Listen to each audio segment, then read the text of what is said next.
All right, what's up, guys? Welcome back to the Atlas Hour. Today, we wanted to talk about a hot topic right now in the TRT space, especially the telehealth TRT space, which a lot of you probably know me from where I work over at Merrick Health here with Josh, one of our PCCs and health coaches there. There's been a lot of going on.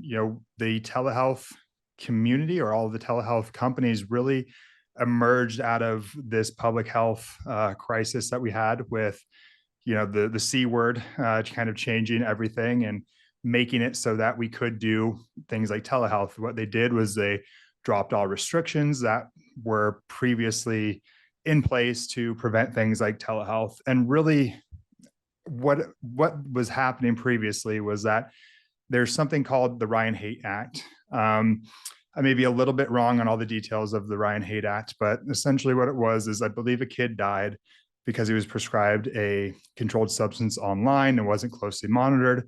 And so I think that the Ryan Haight Act was made out of good to try to prevent people from just willy-nilly getting, controlled substances when they maybe otherwise shouldn't have. However, testosterone, which has been life-changing for thousands, if not millions of people, is unfortunately a controlled substance. That's a completely other argument that I wish we could have, but today is not the day for that. But essentially, with this Ryan Haight Act coming back after this public health emergency is ending, that's going to limit the access of testosterone to a lot of you guys, a lot of our listeners, clients of Merrick Health, clients of TRT clinics all over. Also going to hurt a lot of people who get their psychiatric meds. So there's a lot of people who are, getting things like Adderall and things like that through these, telehealth companies. So I just wanted to come on and kind of talk to you guys about what's going on right now, how it may affect you if you are on or in with a clinic like Merrick Health or another one, and maybe what you can do. And this is really a call to action for what you can do, and we'll get to that in a second. So right now they have a proposal out.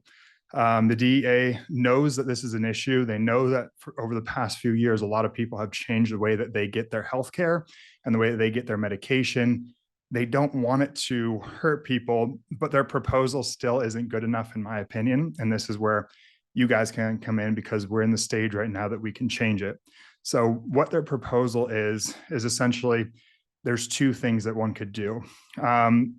They say that the first thing is that you can go to a telehealth company, say Merrick Health, you get diagnosed with having low testosterone or whatever it is you get diagnosed with that requires a controlled substance, and you can get a one-time only script for 30 days.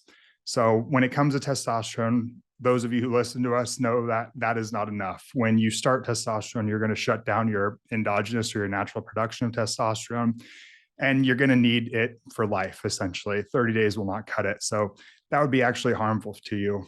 They then require that you need to see that doctor which prescribed it. So if you saw a doctor at Merrick Health, you would need to go physically to see that doctor in person so he can conduct a physical exam and then continue to prescribe you meds online. That obviously isn't going to work for a lot of people, as you know. The next course that one could take is that they could go to their doctor first. So if you have a primary care in your town, and then you also see Merrick Health, who from a doctor that may be licensed in your state, but now lives in another state, you could go to your doctor, your primary care, you could get a physical exam, you could have that documented, and then that doctor could refer you to Merrick Health or any other TRT clinic or online clinic that prescribes controlled substances. They could refer you, and you could then get medication from them moving forward, and that's fine. And I think that with our requirements at Merrick Health, which require you to see a doctor in person already and get a physical exam, and we require that on file, I think that's going to be a good thing for a lot of our patients, because a lot of our patients will probably meet that requirement and be okay. And hopefully your doctor is cool enough, essentially, to refer you to us. But still, there's a lot of people who even have difficulty getting a physical exam. This platform like what we do, this medicine 3.0, essentially, where we're trying to do preventative medicine, a lot of doctors, for whatever reason, don't agree with it. A lot of our clients already get pushed back just simply trying to get a physical. So they're left going to urgent care to try to get physicals. And it may be difficult to get an urgent care physician to give you a referral to a place like this. So I do think a lot of people will still be able to get in this way if we have to, but ideally we could just crush like this whole proposal. I think it's not going to work. And that's where, like I said, you guys come in. So right now we are in what's called the comment phase in the DEA. They've put up these proposals on their website. They've opened up the comment section to basically the community, to citizens, to you guys, to comment in there what you think about this, how it may affect you, either good or bad. You can say whatever you would like to say about it. And from what we have gathered, because Merrick Health has been doing a lot of work on the back end to try to ensure that this doesn't hurt any of their clients, we've contracted with multiple people who worked with the DEA or currently work with the DEA, big pharmacies, big law groups. And what we've gathered is that the comment section actually is really important. And this time right now, the comments that you guys put in there could change the entire fate of all this. I think, Josh, you've dealt with this before, right? And then the comments, and maybe you could elaborate a little bit on that and what good it did for you.